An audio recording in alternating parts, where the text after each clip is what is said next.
પૂર્વ ચેરમેન અને અત્યારે જે જયરાજસિંહ જૂથના હરીફ એવા યતીશભાઈ દેસાઈ આપણી સાથે તેમ સાથે યતીશભાઈ, અભૂતપૂર્વ માહોલ અત્યારે જોવા મળી રહ્યો છે, મોટી સંખ્યામાં મતદારો આવી રહ્યા છે, શું લાગે છે?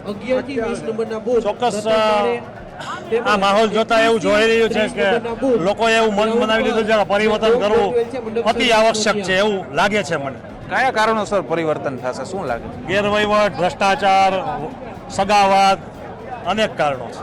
જયરાજસિંહ છે, તેમના સમર્થકો છે, અલ્પેશભાઈ છે, તો એક પણ સીટ તમારી નહીં આવે છે. તમે અત્યારે એકમાત્ર ડિરેક્ટર છો, તમે પણ નહીં જીતો એવો દાવો કરી રહ્યા છો.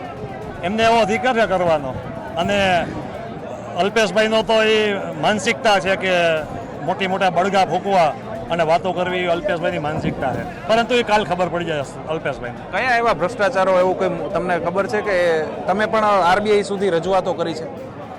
નાગરિક ગોંડલ નગરપાલિકા સંચાલિત બાલાશ્રમની દીકરીઓને 10 લાખ રૂપિયાનું સોનું દેવું, બાલાશ્રમની દીકરીઓને, એમાં જે ભ્રષ્ટાચાર કર્યો, એમાં પોલીસ ફરિયાદ થઈ, એમાં હોદ્દેદારો, બેંકના કર્મચારીઓ સહિતના જેલમાં ગયા. એનાથી મોટો ભ્રષ્ટાચારનો પુરાવો મારે કયો આપવાનો હોઈ શકે? અને લોકોએ એ બાબત ધ્યાનમાં લીધી છે એવું ચોક્કસપણે જોઈ શકાય છે. જયરાજસિંહના પુત્ર ગણેશભાઈ જેલમાંથી લડી રહ્યા છે ને તેમના તરફી દાવો એવો થઈ રહ્યો છે ઐતિહાસિક મતોથી ગણેશભાઈ જીતી રહ્યા છે. કાલે ખબર પડી જશે ગણેશભાઈ. આ હતા જે જયરાજસિંહના હરીફ કોંગ્રેસ પ્રેરિત પેનલ છે, તેમના ઉમેદવાર યતીશભાઈ દેસાઈ અને પૂર્વ ચેરમેન છે તે બેંકના રહી ચૂક્યા છે. તેઓ પોતાના તરફી દાવો કરી રહ્યા છે કે 11 લોકો તેમના જીતશે, પરંતુ અત્યારે સવાલ એ છે કે તેઓ પોતાનું ડિરેક્ટર પદ બચાવવામાં સફળ રહે છે કે કેમ તે જોવું મહત્વનું રહેશે. રોનક મજીઠિયા, ગુજરાત તક, ગોંડલ.